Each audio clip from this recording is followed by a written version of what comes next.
Hello everybody, back here again for our vlog a day, and today is Wednesday the 10th, and today was a beautiful day outside today. Kind of had some rain off and on, but not too much. Nothing like last night. Last night was insane. We had crazy storms. Like, it was dangerous driving home, and a couple times I was driving through water.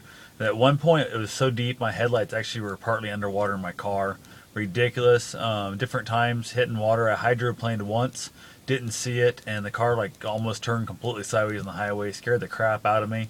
It was definitely not a fun trip back home from Des Moines. But anyway, that all went pretty good there. So luckily today was not that at all. But part of the reason I was telling you about yesterday again is I think that was part of the problem that caused me to have my day get thrown a little bit askew today. So got up, had virtually everything ready to go for my trip, taking off tomorrow morning, and all excited about it. Packed everything up in the car, finished putting the rest of the stuff in the car. Only thing I had left to put in there was my clothes, which I was still washing some laundry, and I had to put my cooler in, which I was going to wait till tomorrow morning also. Was going to run to Ottumwa today, hang out with my buddy for a little bit, and then also get my dog microchipped. I had never done that yet, and I thought being out of state, and then mainly if I do a second loop as a marathon course, I'm not going to take him with me on the second loop. So he'll be tied up right there at the campgrounds, the start-finish line, depending on how people are, handling him and stuff and how well he's doing there. I was afraid someone might try and take him for a walk or do something dumb and let him off leash, and that would have really upset me, and I would have lost him forever. So hopefully the microchip, if he does get lost, we'll find him, they'll scan him, I can go pick him up and go from there. So don't think that's going to happen, but just in case, I feel a lot more comfortable with that case being.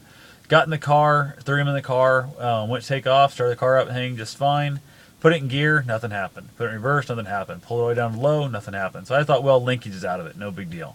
So I jumped out real quick, popped the hood to check the linkage, and that was not the case. I had transmission fluid all over my driveway. Out like at the end, there's a big hole there by the gutter going down the road, just full of transmission fluid. So I was like, oh, it's great. So I don't know if I popped a line, or if I hit something in the water crossings, or if it was where I'd hit something with it prior to last winter. I hit something with it, and they brazed the pan back up. I don't know if that braze had possibly gave loose or what's going on. I went to crawl underneath it, and I thought, screw it. It's muddy, it's wet, it's gross. Rock driveway that I've scraped most of the rock out and need to put new rock in. I just said to hell with it. Just called AAA and let them come deal with it. They towed it to my mechanic shop, the guy that brazed the tranny pan before, and there's really no chance of him fixing it tomorrow or today, tonight, whatever, or in time for me to leave tomorrow morning. So I ended up just throwing everything from the car because I knew that AAA was coming. I just threw everything. It was perfectly packed in the car, like organized greatly where I could reach everything. I could get everything I needed. It was like in order, just wonderful.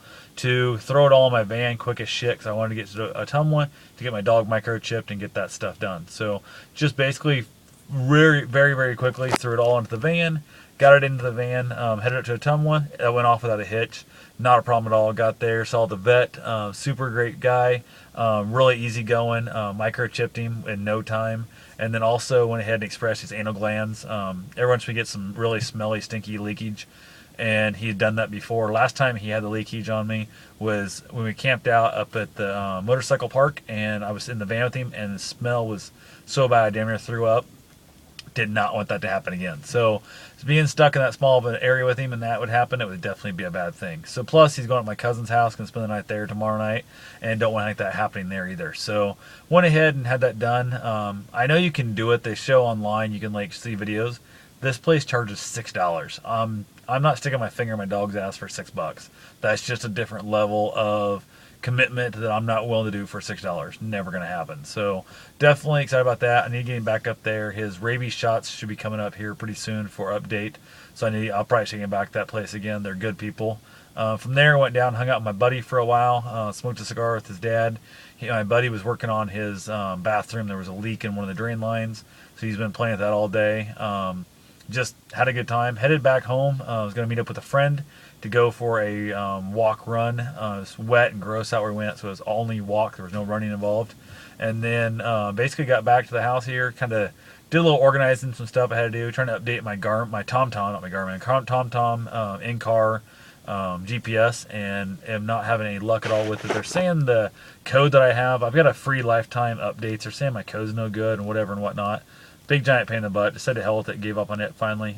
Did just run down to check to make sure they towed my car to the right place.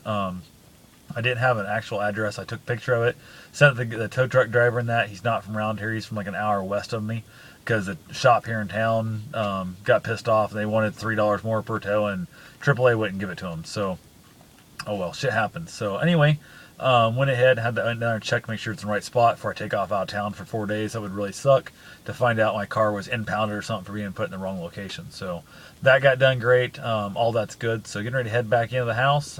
Pretty much only thing I have left is just to finish packing up my basically running underwear, my socks, that kind of stuff. I got all my clothes packed. All I had left to do is the last load of underwear in that, waiting for that to get dry, and I'll basically throw it in my bag, and I'll be ready to take off in the morning minus my cooler packed. So I'm going to probably do a couple other little things I wouldn't have to do in the car. I had a water food dish already built into the car. Don't have one built into the van, so I'm going to probably make one of those really quick in the morning and screw it down to the floor and stuff so it doesn't, shake around and spill as bad when I'm driving. That'll hopefully go. I'm also thinking about taking my full memory foam mattress with me. The damn thing will fit in my van really without a problem. It's not that super heavy, so I might in the mornings get up and throw my whole mattress in here. Bruce will like that for the trip. He'll sleep on it all the way as we're driving, and then I'll have a much more comfortable sleep than I will if I try and sleep on the floor with some foam cot mat thing I would if I was sleeping in a tent of the car. The reason I was going to risk that in the car is it gets like twice the gas mileage as my van does. So, and it's also quieter. The van's got a weird rattle shaking. I think it's a bad drive shaft, but never have fixed it. So hopefully I'll get that scheduled once the car gets fixed. Hopefully it's nothing major, something simple. We'll go from there. So that's all I've got for now. I will talk to you guys tomorrow. Have yourself a safe and wonderful day. Thanks for watching.